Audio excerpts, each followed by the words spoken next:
Hey guys, it's your awful editor, Dan here. Wanted to say at the top of this episode, I'm sorry this one's so late. Between tax season and my cats needing surgery, like, this week has just been crazy. I also have the 2 jobs, but let me tell you, if I could have gotten this out on time, I would have. I hate it when these come out late, but that's just the way things go sometimes. I also wanted to say Logan's a dumb. Logan did a goof and forgot to record the setup for this intro, and it would help make sense for future intros. At the beginning of each recording session, Logan purchased a set of alcoholic drinks. Not all are beer, but, you know, they're of that blood, and they are in one way or another fantasy related. And so he wanted to give a review of them on the show as some of the cold opens. So this is fun because, 1, you can tell whenever a new recording session is started, but 2, Logan kind of tortures himself. Also, he has a glass boot that he's drinking these from. He references it sometimes. I just wanted to make sure you were aware because Logan realized he just didn't record his explanation and then just didn't care enough about you, the listeners, to go back and explain it. So, without any further ado, Logan. All right, guys. I don't want to make too big of a deal out of this, but I'm going to try the mead now, and I want to give you a description, and then we can just jump right in. Okay. This is blueberry mead from Boot Hill, proudly made in the Quad Cities. So, here we go.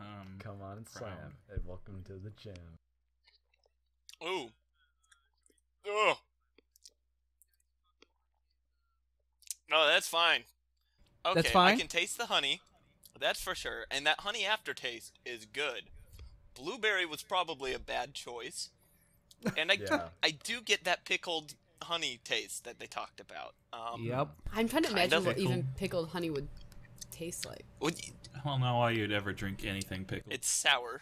Aside from pickle juice, but I need more. Going in for a second sniff here, and smells. It gives you the smell before it hits your lip. That's like it's asking you, "Are you sure about this?" Does it smell like Teen Spirit? It smells like a whole lot of teen and a whole little spirit. Oh my word! Oh, he's Ralphing. I can hear him. What does Ralphing mean? Like throwing up, but he's Ooh. not actually. Logan? That's sad. Yeah.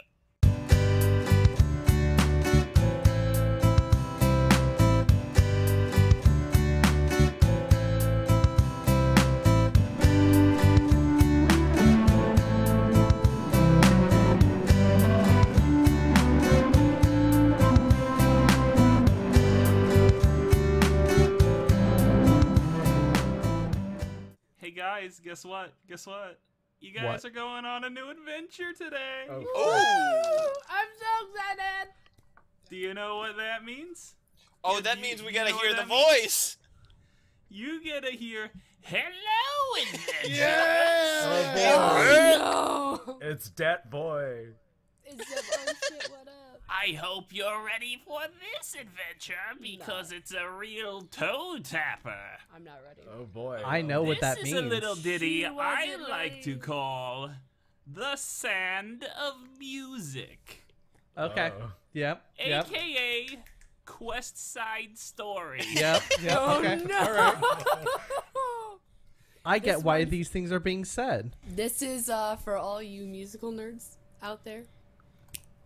Oh boy.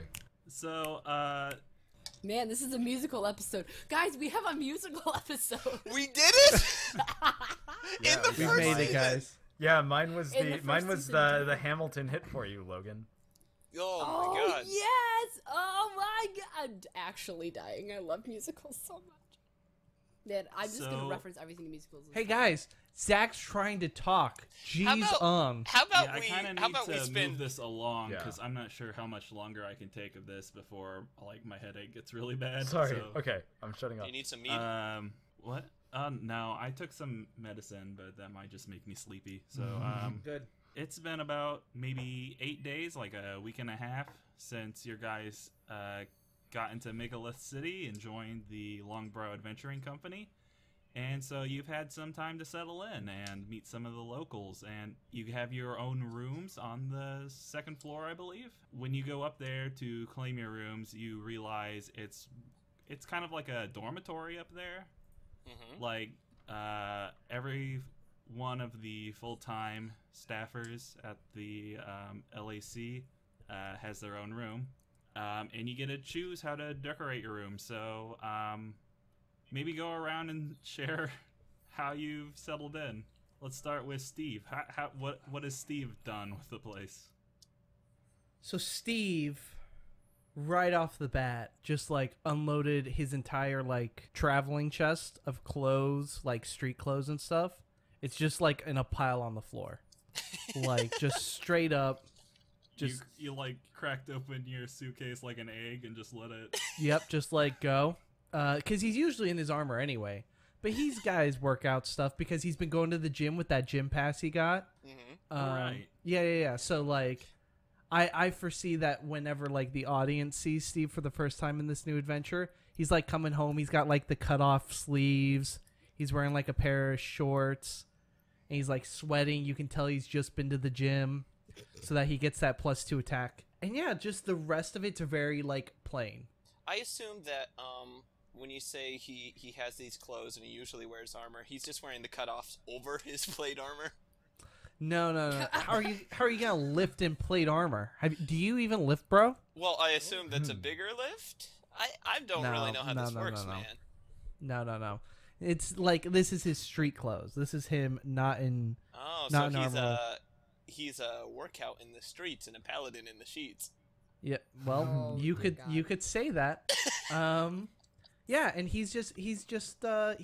he lost, you know, as I mentioned in episode 1, he lost everything once, and so he tries not to collect too much stuff, but he has his old armor on like a nice stand so that he could always remember where he came from, and that's about it. Wow.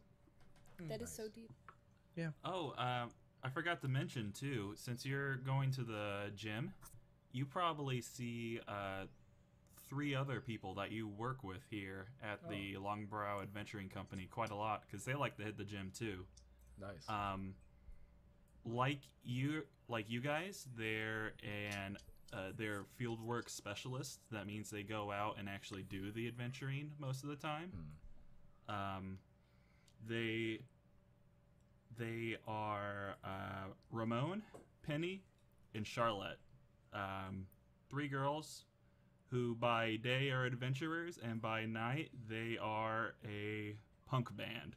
Oh, is their band called Las Ramonas? No, their band is called the Neon Queens. Ooh. The Neon Queens. That's pretty good too. Yeah, like their whole deal is they put on their armor, but then they put like bioluminescent dye. They just go and kill a bunch of fireflies every night and just smear it all over themselves. Sounds radical. It's an involved process.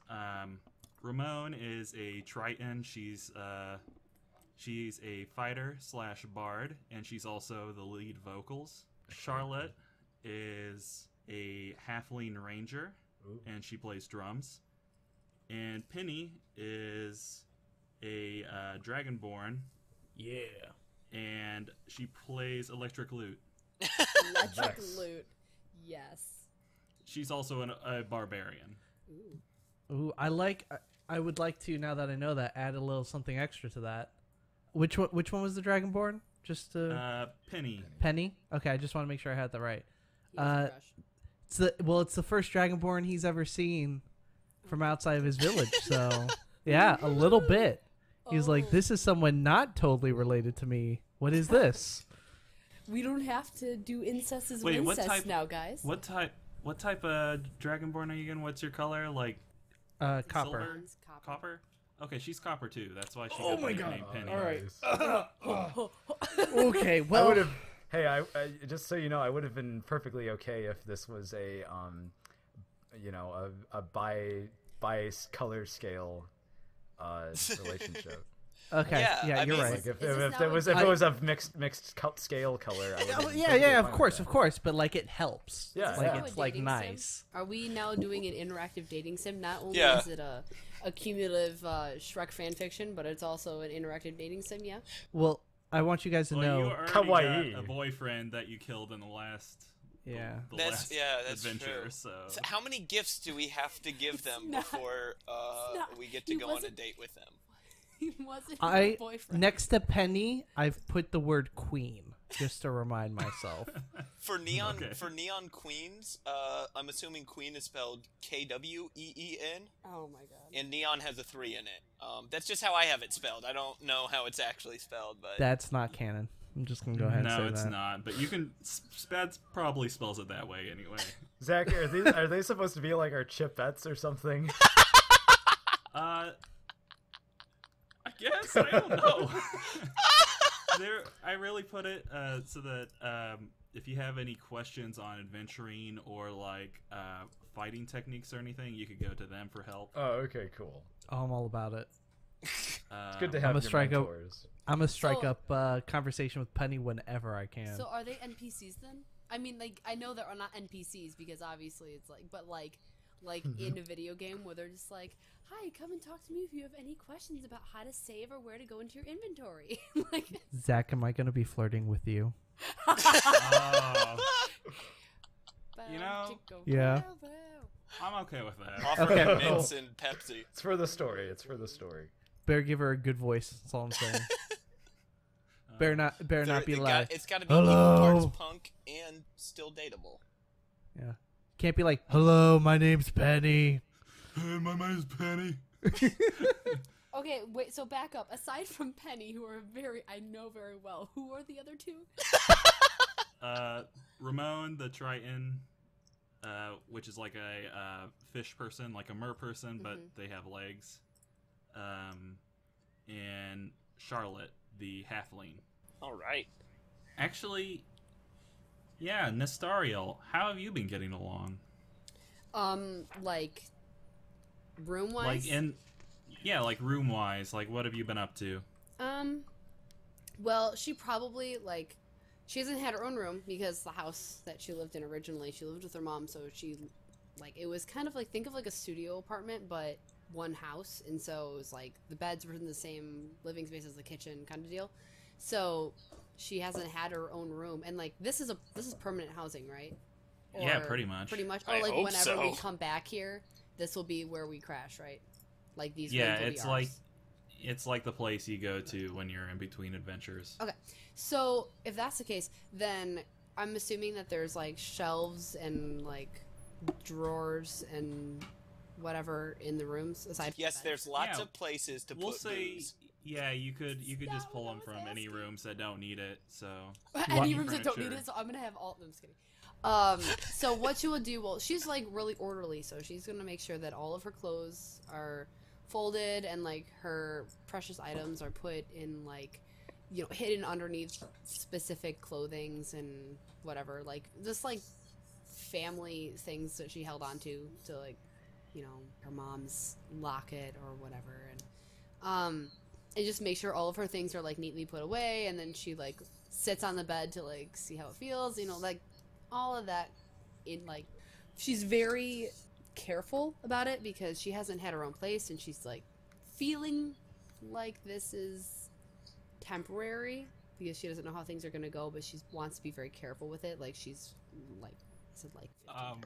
I'm trying to think of it's I like a need to hotel. remind you, Nestariel, that you have a pet goat now.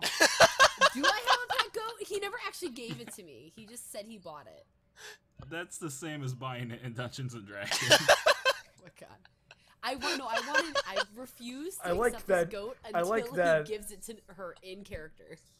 I There like has that to be she an now interaction. has a fairy and a goat. She gets all the God, she this gets is all the the best. party members. Who's the Hey, druid now? She gets all the right. summons. I picture Oh, sorry, the Druid. a perfectly pristine room, and then in the corner just a goat chewing on the bedspread.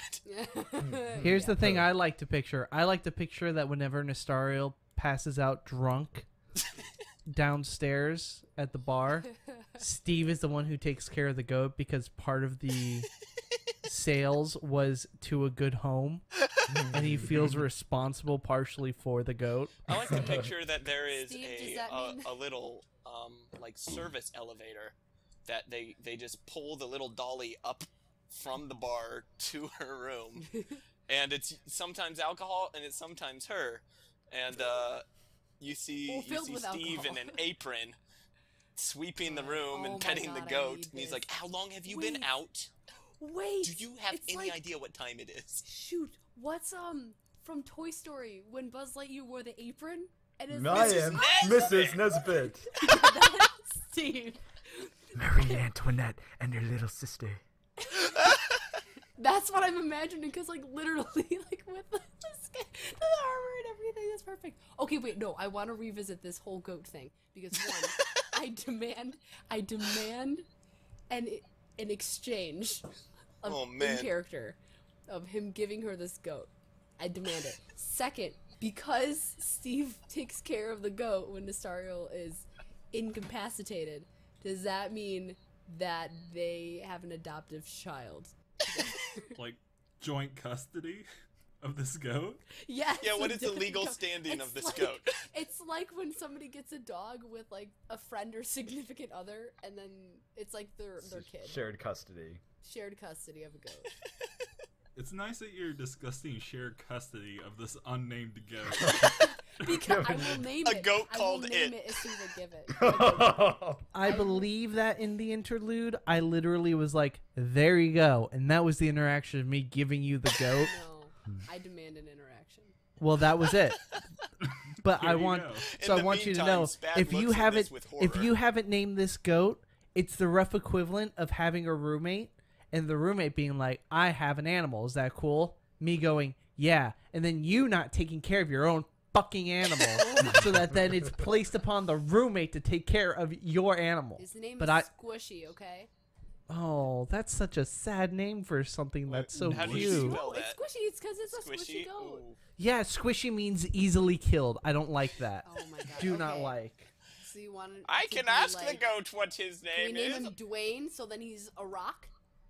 Johnson? All right, I'm down. Okay, so I it'll shall be and I Dwayne, shall because- call him Little Wayne. It's No, a girl. wait, back up. This is the musical episode, right? So we need to name it Oh something. no. No. Guess what his name Give is. it- Guess what his name is. What? Alexander Hamilton. His name is Alexander Hamilton. Aaron Goat, sir. Oh, okay, no, his name is How about Alexander name is- Hamel Kid? 'Cause he's Hamilton. a kid. Alexander Goat. Hamill Kid. Yeah, I like that. Alexander Hamilton. And there's a million All cans right. I haven't eaten, but just you wait. Just A lot of wait. a lot of this is getting cut.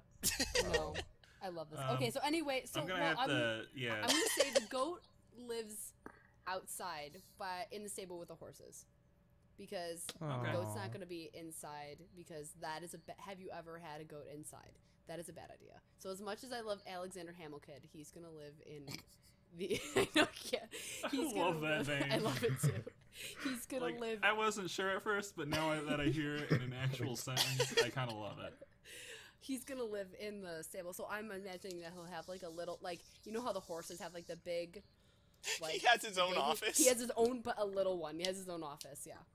He'll be like Silky on Teen Titans, and he's just the background character. Whenever we're in the tower. I miss Teen Titans. Okay. Anyway, so that's we can move on from me. Okay, well, I just wanted to say too that if you ever need like anything to do while you're just kind of hanging around at the Longbrow Adventuring Company, Barnaby is more than happy to give you a job at the bar. Oh. He's kind of learned since last time that he needs to cut you guys off every once in a while. So that's kind of a new rule, but if you need, Barnaby always has like a job or something for you to do if you need to scrape up a little bit of extra cash to get by. You spent some time with Barnaby, because you're always at the bar, I guess. Yeah. And she And can you brew learn too, that- right? I can Yeah. brew. Yeah. That comes in handy. And Barnaby appreciates that ability. You learn that he's either mute or he's taken a vow of silence of some kind. But like either way, you're just gonna have to respect that about Barnaby. He's really just good at seen some getting shit. Yeah, he's good at getting you what you need. But he's not much for conversation. So Is he he, can understand when we talk to him, but he just doesn't. Yeah, Okay. pretty much. Is he like those palace guards where he doesn't laugh either? No, he doesn't. He's a very somber fellow. He's very focused on his job. Also, hanging around the bar, you've met Alfred Skeleman. He's a skeleton who works there at the LAC, and he is like the steward of the place. He tends to the everyday accounting and affairs of the property. Alfred, huh? Yeah, Alfred Skeleman. Mm-hmm. Okay.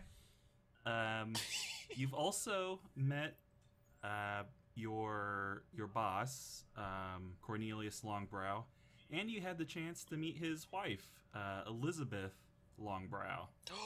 She's an elf. She looks very old. You don't want to say how old, and she doesn't want to say how old she is, but for an elf, it's gotta be way up there somewhere. Everyone just calls her Granny, and you think that she may be a sorceress of some kind, because the cookies she makes are absolutely magical. Oh, that's the reason? Okay. Cookie magic is the strongest magic. Forget therapy. Cookie magic is the real magic. So, yeah, that's pretty much everyone who hangs around the bar most of the time. Kristen knows the bar and Dan knows the gym. Yep. Hey, you gotta have a hobby, man. Unfortunately, Kristen's career as a street magician didn't really take off. She kind of stays at the bar. Yeah, I tried. I forgot about that. I forgot about it too. Thanks for the reminder.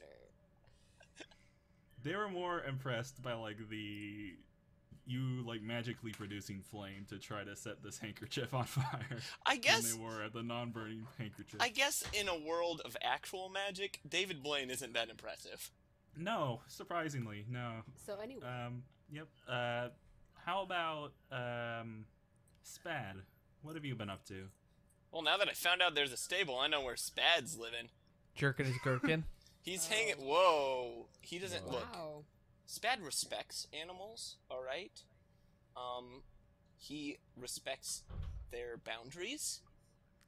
Unlike some people, he respects that they have names and personalities and aren't just to be shoved between two drunks while they work out or work at the bar or whatever.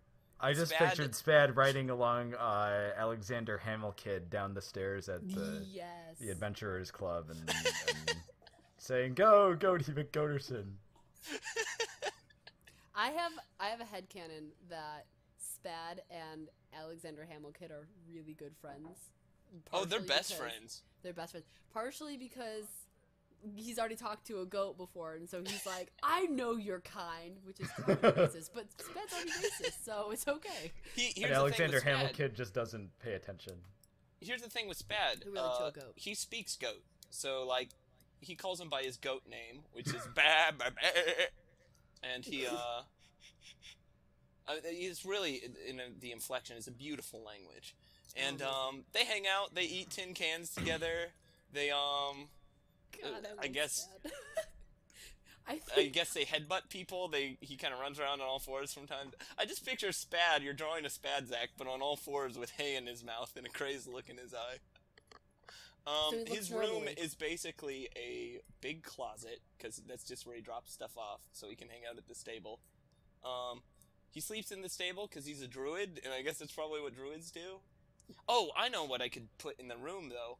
I could put up all these pictures of Spad Deer Man that he tries to sell.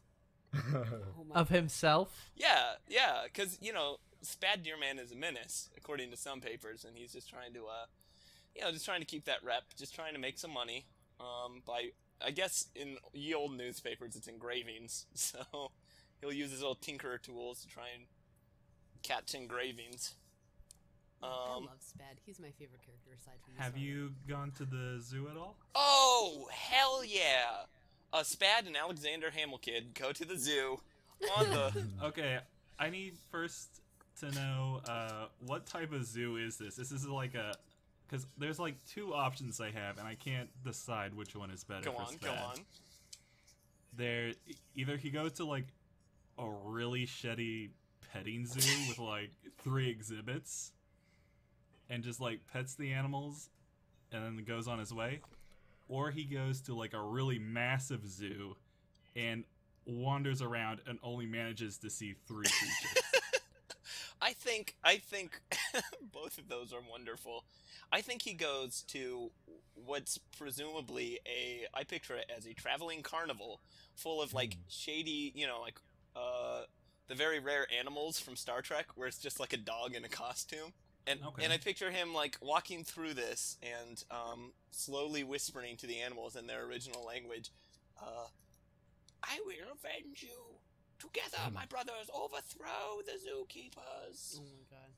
Overcome the shackles that contain you. I'm Spad. Don't you want to be my friend?" That is creepy as hell. First of all. Seize the means of production.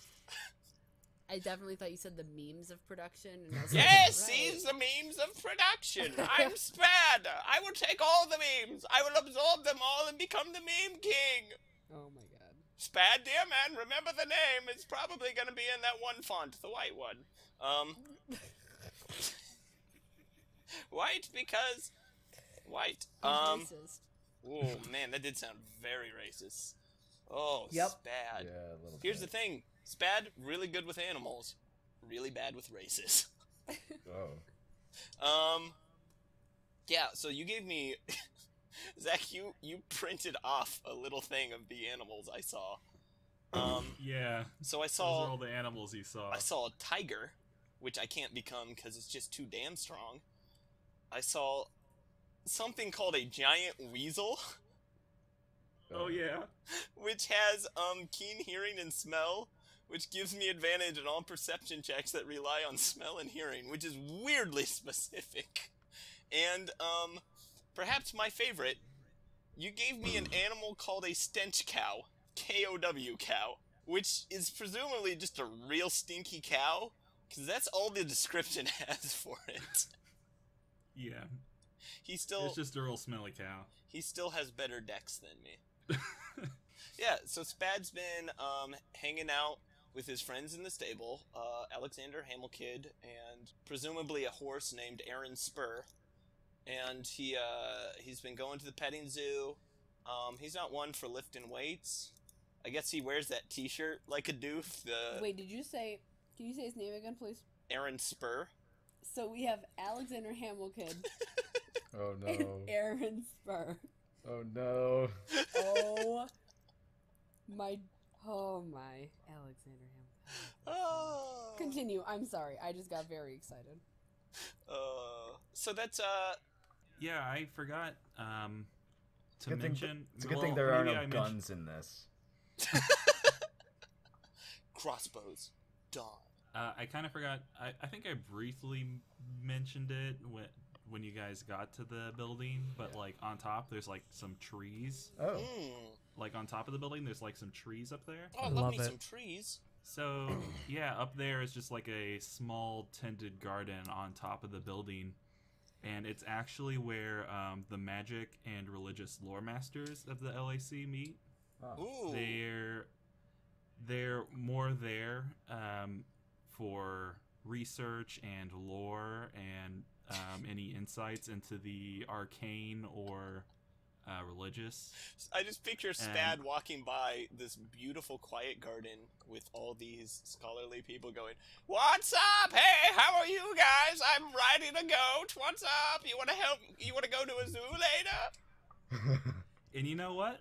One of them, her name is Silily, spelled S-Y-L-I-L-Y.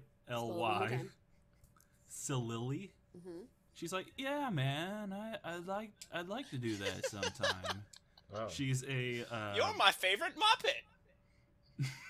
How do you spell her name again? S-Y-L-I-L-Y. Okay. Why would you do that? I thought it was funny at the time, and I was like, none of these people are gonna see it. Fair enough. Zach, I kinda just picture realized you it too writing late. out the name, like typing the name and then backspacing and changing some of the I's to Y's, and a big smile creeps across your face as you click save. That's more or less what happened. Yeah, that works. She's a dark elf, and she's the druid specialist. Oh man! Wait. She's more of a druid lore master. She doesn't get out much. She just tends to stay with plants. Did you go to Druid Academy as well? To the Druid Grammar School, or did you go to Druid Academy? Oh, yeah, man. Year of 430. Yes, the year of the rooster. I'm from the year of the dragon, which would have been a great year to graduate. Meanwhile, Steve is also on the roof praying and just kind of twitches a little bit. Dragon, that's a great year. Cuts deep. Cuts real deep. I mean, if you wanted, there's like Druid SAT prep books in the library if Steve wants. Steve's just stewing. Did you know any of my friends? Did you know good old Bark Teeth? Maybe you knew Ivy Face? I don't my think mentor those are real Treedick? people. Did you know my mentor Treedick? Yeah, I know Treedick. He's been there forever. Oh, man. classic Treedick. Am I right? Oh, you're right about things. Oh, so many things. Have you met the goat? He's my new best friend. That's a pretty cool goat. He's a real man. goat. That's a goat. People bought him with money. They own him now. That's not the philosophy I subscribe to, man. It's messed up, huh? It is pretty messed up. What? Tell me about your other friend over there. It's great to meet a druid. Sitting across from Solili are two other figures. There's Vernon Magneris, and on his shoulder seems to be like a small devil-like thing, like a small imp named Twig. He is a warlock specializing more in the occult and demon worship. So anything about the infernal realms, old ones, that kind of thing is something that he would know.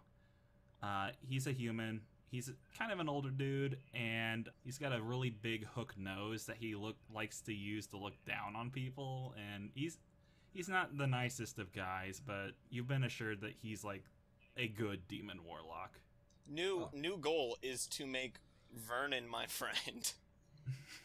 Hey, V-Money, what's up? Good to see ya. I don't want to talk to you, no. What if I spoke to you in goat? Huh? No, we are not talking. Classic Vernon. Oh, classic Vernon. Please leave me alone. Have you tried those cookies? Steve sympathizes on a deep, intimate level with this man. This just continues in the background. Just, hey, have you tried those cookies? They have a petting zoo. Let's seize the means of production. Overthrow the city. Animals deserve to rule the world. Dear Bill, please strike him down. Just take him from my life, please. Are demons animals? Are they interested in an alliance? Sitting next to Vernon is a dwarf. He is a priest. And his name is Father O'Malley. Yeah! Good. Oh, Father O'Malley. Yes, just Father O'Malley. Oh my God. He's really more an agnostic priest. Yes! He kind of knows Me too. about the gods and stuff. Something knows, great is up there. I know it. I just don't. There's nothing in particular. It's great. Something Agnosticism. big and great. Yeah, he knows of like the gods and celestials and just like who people worship. Our deity, He's not, who may he's be not out like- there. Yeah. Hallowed be thy identity. Yeah, he doesn't. Your kingdom doesn't come unless you're one of those subscribe to- peaceful gods. He doesn't subscribe to one specific god. He just kind of knows about them. Subscribed to a specific god. But what gods do you Yeah, follow? subscribe. Oh man, I heard that this new god is called Lilith. Sounds great. Content's seen- real nice. Have you seen that god who just posts tablets with they're funny engravings and funny tablets with print over them, like that face when you're being destroyed because of all of your sinful ways, and it's an eagle that looks real surprised. Have you guys heard of that god that posts inside jokes before he even announces his own presence? Have you guys heard of that one? Logan? Logan, have you heard of that one? You're real upset about that Twitter. So, yeah, that's all the magic people. Pretty much you can call them if you have any questions on lore or gods or inner workings of magic or magic theory. That's what they're there for. They normally don't get out much, usually just really rare circumstances when a mage or a druid is needed somewhere else. But that's good news for Spad. That's just friendship fodder right there. He knows where to find you, when to find you. Knowledge is the best weapon, my friends, and I am going to get my sword sharpened. Spad, after his latest adventure, believes that elfology is real, and starts talking to Father O'Malley about elfology. Elfology is real. Have you heard the good news of elfology?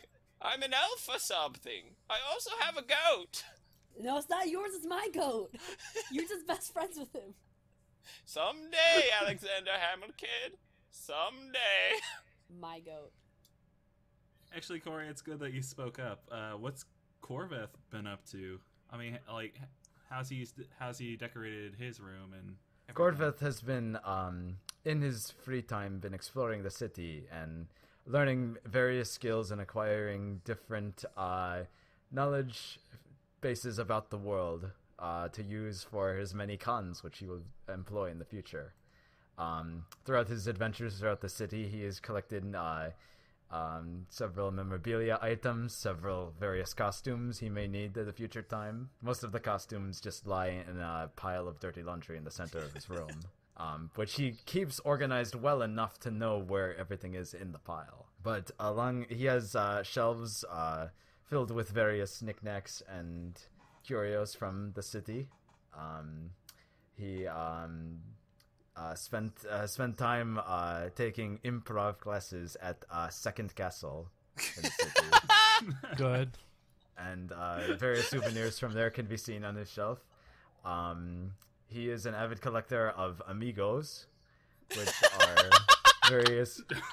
various Hexagon novelty characters who have been modeled into wood carving figurines. He collects those. I hear they're imbued with magic. You just set them on whatever card game you're playing, and you can unlock more cards. Indeed, the real challenge is finding these amigos. Mm. Many of them are region exclusive.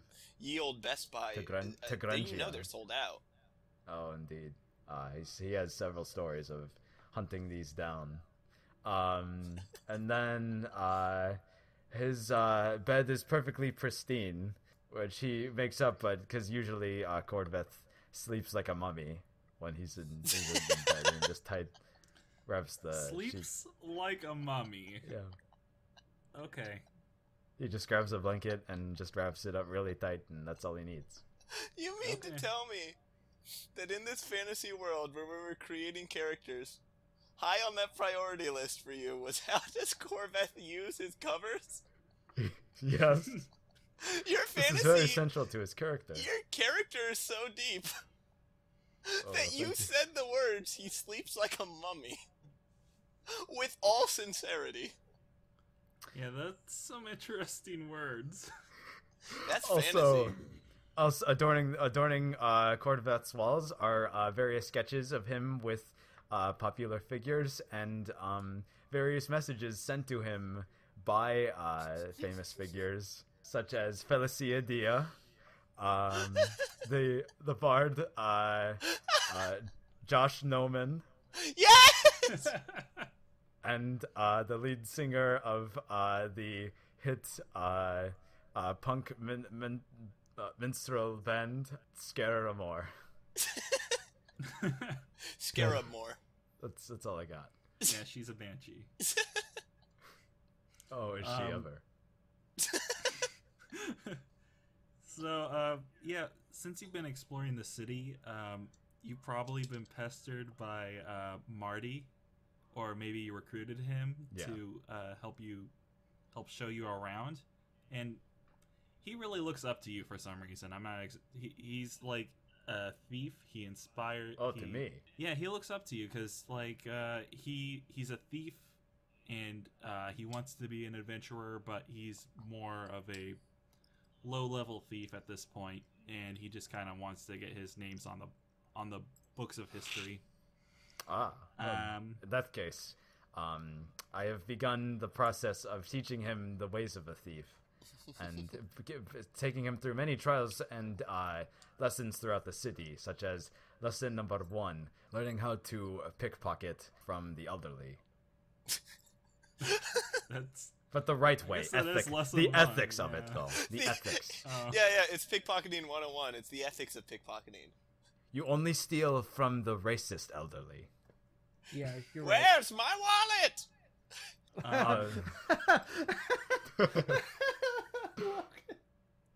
I would never steal from Sped, but however, if Marty wants to, I won't exactly stop him. I'll show him how to do it. I'll put the wallet in his hand, but I won't do it myself. But Marty has also introduced you to his partner, Tweetswoo. Tweetswoo is a Kenku. That's like a raven-like race of bird people who excel at mimicry. Like, they can't speak at all. They can only repeat sounds and words that they've heard. Oh, also, Corveth has been taking Aikido lessons in the city to learn the ancient martial art from the Dro, the Dark Elves, who have committed themselves to non-violent defense from attackers. That's pretty impressive. So he can do like the flip, like where you flip somebody over your shoulder. Yeah, sort of various redirecting energy from your opponent. I would have thought that he would have taken lessons from Barnaby for Capybara. Oh, okay. All right. We got ourselves a pun off, ladies and gentlemen. More for the dance aspect of that. Well, this has been a really nice episode, guys. Yeah, I've been recording for 52 minutes. It's great. Yeah. So Marty and Tweetu, they act more as like the LAC's adventure or information and spy work. They tend just to get information for you guys. Yeah. They don't really get in the thick of fights or anything. Yeah. It's just more getting maps, finding locations of lost objects, that kind of thing. Yeah. You can go to them whenever you need help with like thievery, or you just need information about, I don't know, criminal underworld, that kind of thing. They're like the guys you buy weapons from in Dark Souls. I honestly haven't played that game. Yeah, I haven't either. I only played like the first level or two. No, that sounds accurate. So, you've made it back. Sounds accurate. You gotta punctuate everything with a laugh. Yeah. Oh, this sure is a gloomy day. Hey, Zach, why are we here? Yeah, I was about to say, I want to actually roll something.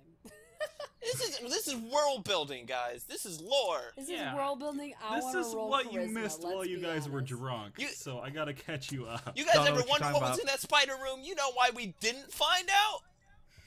No. Because of spiders. Because of spiders, and also because we didn't take the time to stop, smell the roses, or in this case, the people. Yeah, you're right. We're not all use bed. One morning, like I said, about 8 days after you guys have arrived, you are woken up around 4 o'clock in the morning. Good. By Alfred, Skeleman, who says, "The master would like to see you in his chambers, please." He leads you on down to the back room with all the floating books where Cornelius Longbrow is sitting, and he says, "Oh, good to see you all. I know it is rather early, but I have a job for you, and it's of a rather... I'm in! It's of a rather personal note. Oh. You see... Nope. No, not anything like that, Spad, I assure you. I can back right back out. No, see, my friend from a long time ago, maybe you've heard of him, Professor Russell Digley. He's an archaeologist, and he runs one of the finer museums in town here. He has recently had some trouble, and I think you four would be best suited to tackle his woes as they are. What exactly are his woes? It seems there has been a break-in of some kind over at the museum. Oh. Wait a minute, just a quick question here. Spat the gnome here, quick question. Yes. Are we going to have to spend a night at the museum? Okay, look. Oh my god. I Oh need my to God. know up front if the museum is magical and comes to life at night. No, I don't believe anything. You got a in new the mummy museum exhibit? comes to... Huh? You got one of them in there? Some sort of magic talisman? I haven't been there in quite a while. I don't know what any of the exhibits are, but If we it do, is I would prefer to stay there only one night. I often heard the second and third nights at museums are not really worth the trouble.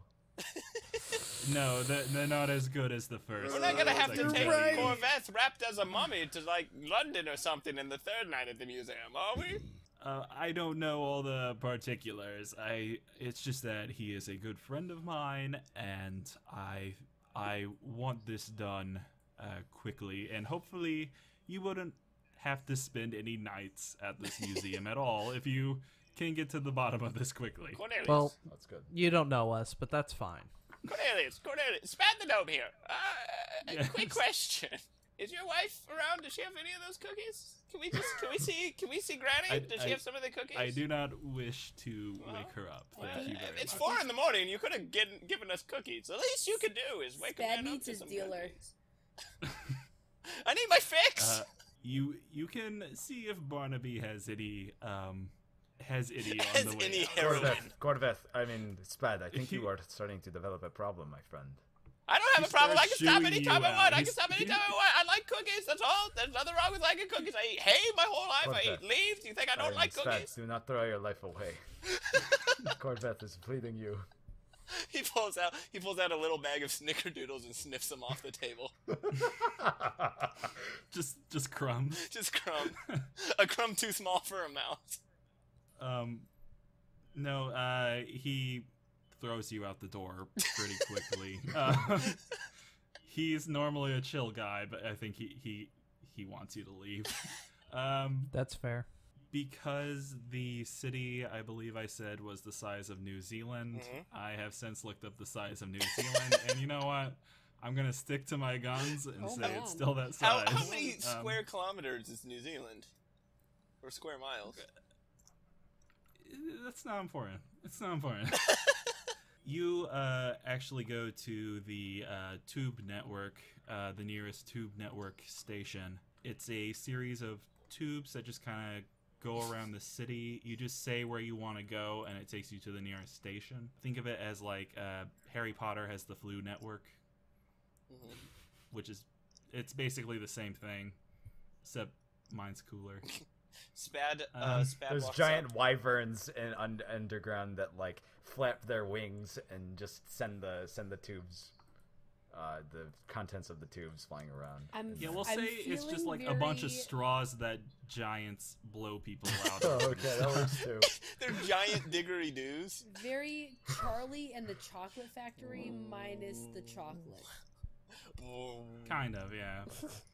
So you can just say the place that you're supposed to go is the Digley Museum of History, and it's in one of the inner circles of the city. So when you arrive at the station, you notice instead of like the hodgepodge of buildings that you have come to know and love near where you are currently living, it's much higher walls, and almost everything is made out of a uniform architecture of marble columns. It looks like Olympus or something like that, or as close as you can get in a city.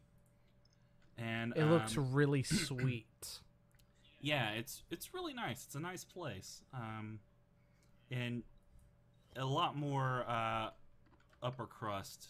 You notice too, like not too many thieves running about or ne'er-do-wells that you've kind of gotten used to. I just picture, I don't know why they wouldn't want anything to do with us, because presumably I'm covered in straw. Kristen smells like booze. Steve has come back from the gym dripping in sweat, and Corveth might be wearing a mixture of some of his outfits and or a blanket wrapped around like him like a mummy. I really don't know what these people see that makes them want to keep their distance.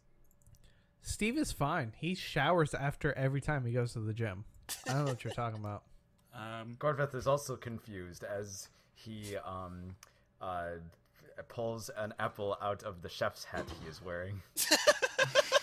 Nearby is a dwarven man standing in front of one of these columned marble buildings. And carved on this building says the Digley Museum of History. And this dwarven man looks at you. He notices you're not from around here, and he walks up to you briskly and clears his throat and says, "Why, hello. Did Cornelius send you by any chance? Eh?" Yes, sir. We sent ourselves, thank you. I'm going to cover Spad's mouth and say, yes, sir. Well, I have a bit of a problem, and you see, it would be very nice if we could handle it, he looks down at Spad and says, discreetly. Spad winks. You have our word, sir, that we will keep this under wraps. Much Very like well, I keep my body under wraps when I sleep.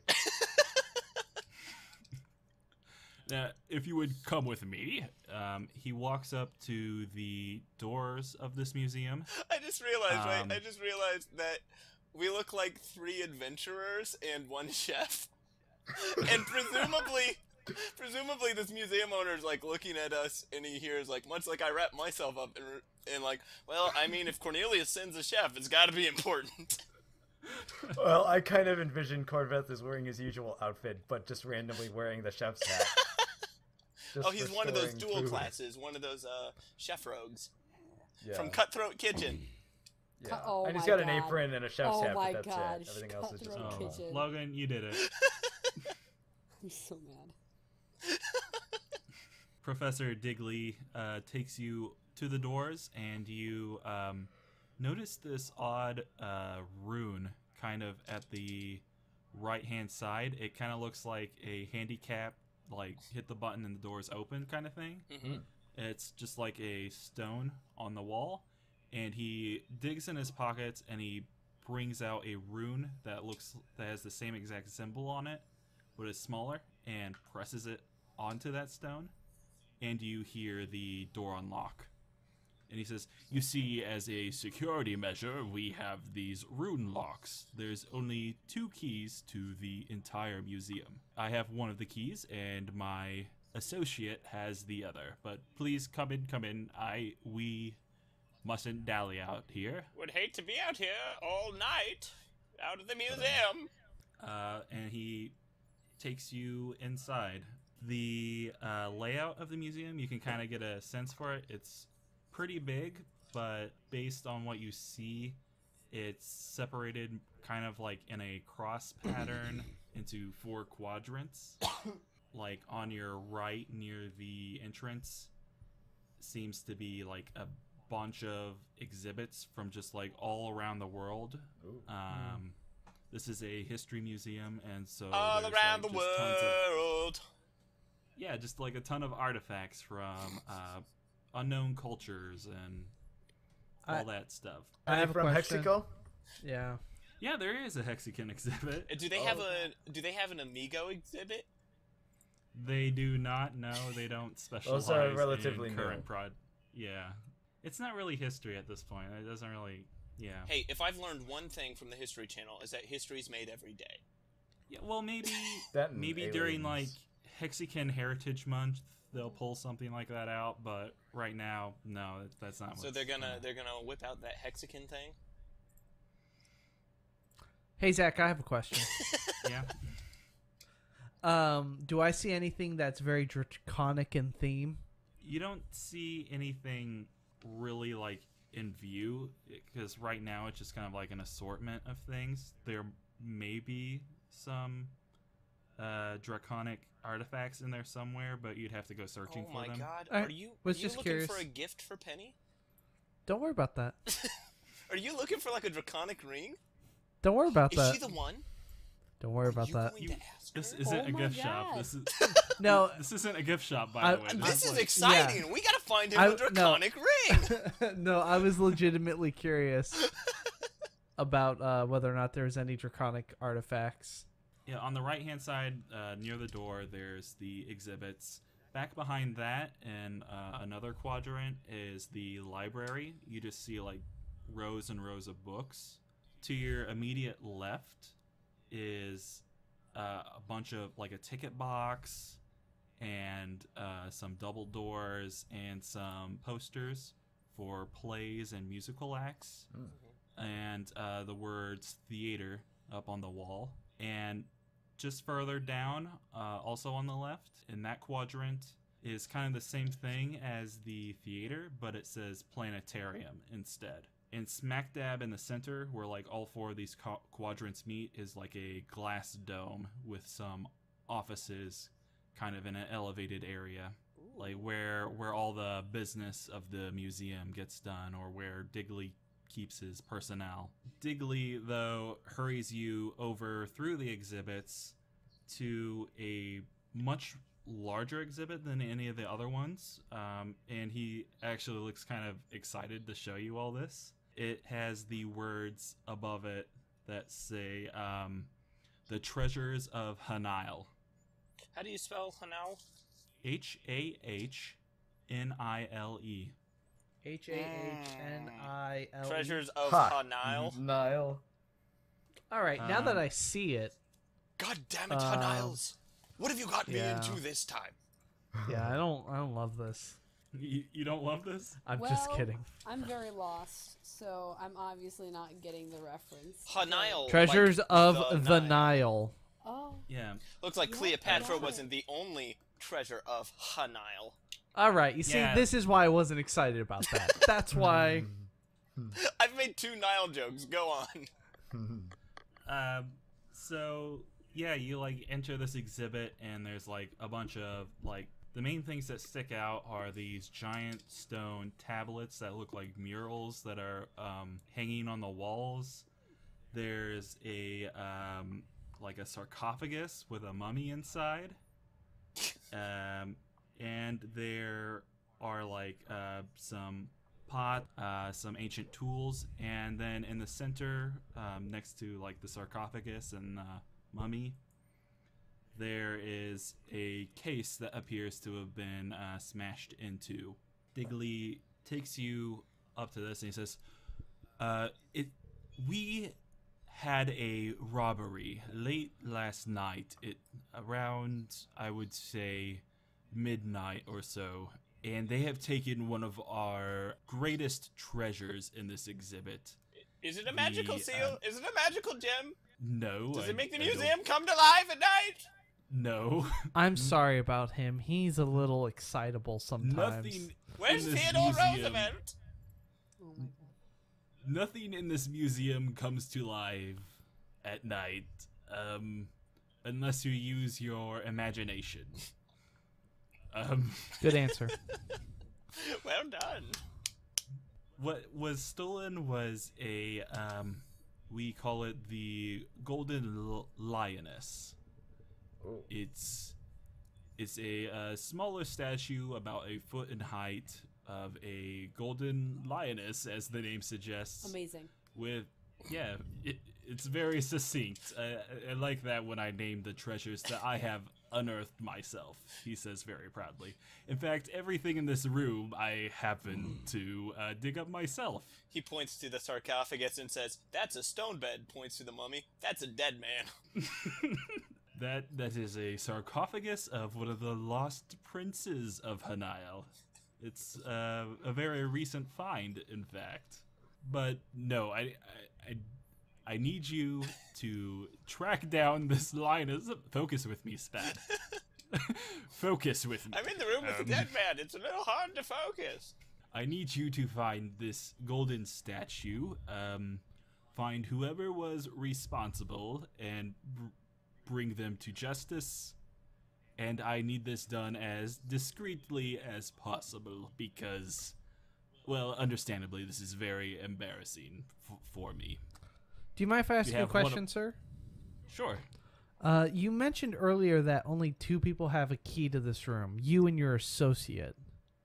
Oh, yes, my business partner. He's more in charge of the day-to-day and the business side of things. I am just a humble professor of history who unearthed some of the greatest treasures this world has ever seen, but... You're a real Pangea Jones, huh? Yes, that is my nickname. All right. My associate, I haven't seen him around recently. I have no idea where he's gotten off to. His name is Henry Lambchops. Ooh. All right. Well. Ooh, that is a good museum name, Zach. Oh, indeed. I just figured after all these big names, Lamb Chops would stick out in your minds better. Can I ask you a question? How would you describe Mr. Lambchops? Lightly buttered. Stop it. He is Oh my a God. tall, orcish man. Likes to wear fine suits, as do I. Who doesn't? I totally understand. Does the Lamb Chops perhaps seem to have the physique of a stocking puppet or not? No, he is a real person. The physique? Does he Of a often sing a stocking song puppet. that never ends? No, he's very humorless. Google Lamb Chop for the reference. You'll get No, I know. it. Oh, okay. Got it. Sure. I got it. For all you kids at home, Lamb Chop was a... Welcome to our Lamb Chop fanfic podcast. Sir, one more question. Can you think of anyone who would want to break into your fine establishment? Well, So because we haven't heard from Nestariel in a while, I just want you to know that she's being super apathetic, and leaning on probably something priceless in the back. Everyone's like, talking in a group, and she's leaning in the back, filing her nails. Continue. I mean, if you're doing that, then Digley's gonna push you off of that and carefully brush it. He's full on very just shove. protective of these. Does he say anything when he pushes her? No, he's a very very polite. He's just a very delightful old man who pushes you off priceless exhibits. I mean, yeah, he might be. Getting back to the topic, I do not know of anyone who would want to rob this. Well, I mean, other than the valuable contents of this museum, it's more a question of who has access, because we only have 2 entrances / exits, and they both have the rune locks on them. The only reason I asked her is because if you haven't seen your business associate in several days, it could mean that they have either turned on you or more likely been killed for the rune so that someone could get in here. So I was just curious. Oh, perish the thought, he says. I get it, What? because perish can mean die. There are 2 kinds. I don't understand. It wasn't a joke. I think it's don't- real funny the way you said perish and your friend might No. be very dead. Guys, I don't get it. I don't know of anyone who would want him dead. No, I what mean I'm dead saying. serious. Excuse me, was that This a joke? is not a joking matter. I'm sorry if I'm treating it too gravely. What is your need, Oh sir? my god. What is it that you? What? What is it that you have called us here for? Sorry, you're kind of bubbly. What is it that you've called us here for? To track down the golden lioness.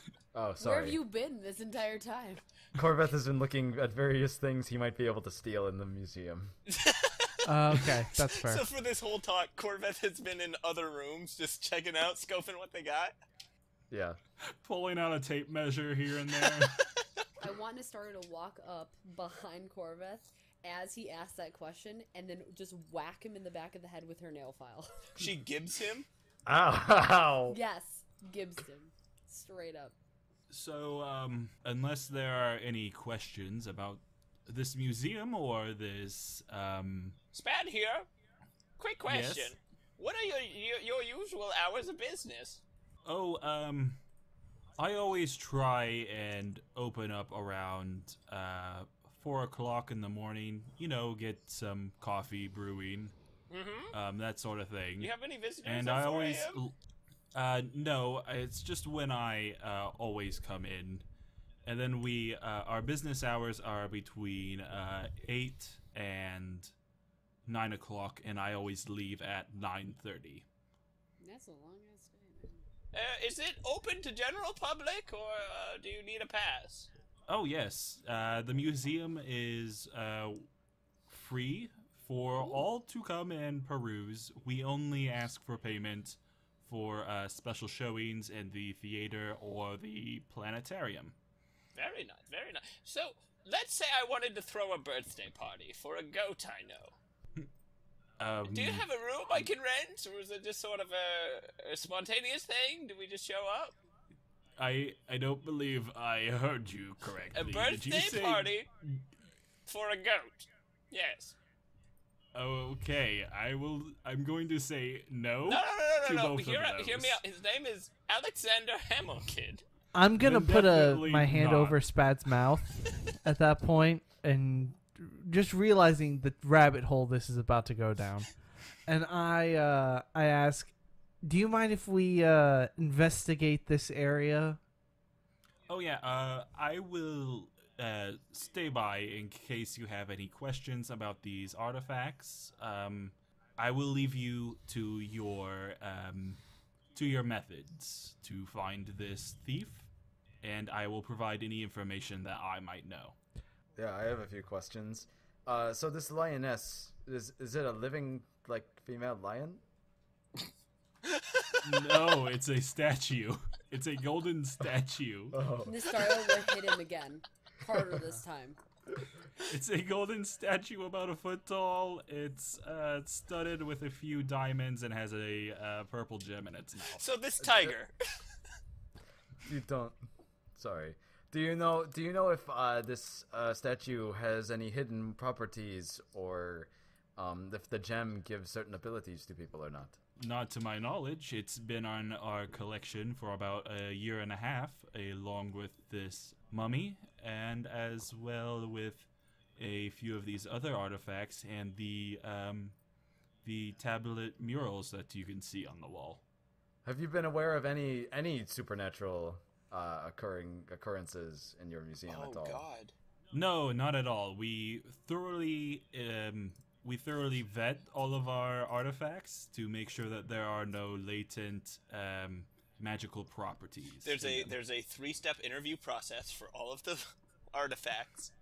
Yes. There is a background check. Yes, I'm Any familiar with the process.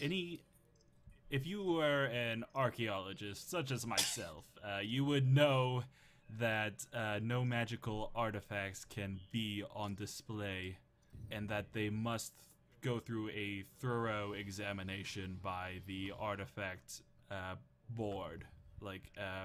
There is a very long, lengthy process that is required for all artifacts foreign to the city that they must go through before they can be displayed here safely to the public. Oh, well understood. Yes. Very superstitious. Do you have a map of this museum, perhaps?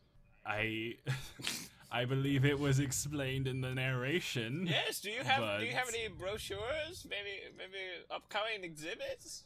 We do have a brochure. He pulls out a brochure.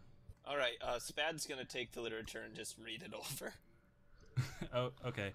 Yeah, he does give you a brochure with a general layout, similar to what I described. I'll make you a quick one later. Fair enough. All you need to know is that there are 4 quadrants: the planetarium, the theater, the library/archive, and the exhibits here. The chief exhibit being this Hanile, the treasures of Hanile. So it sounds like we have a murder or a missing Nope. person. No. Nope, there's been no We have murder a yet. dead man No in this murder room. There is no dead. Well, Blood other is than on the our mummy. hands. We will get No, to the murdering, just not this time. Better enough. Probably next episode. So we have a stolen lioness statue. We have a locked room mystery. And a murder. I'm in. Close enough. 2 out of 3 isn't bad. You I'll can't give it to bat him. 3.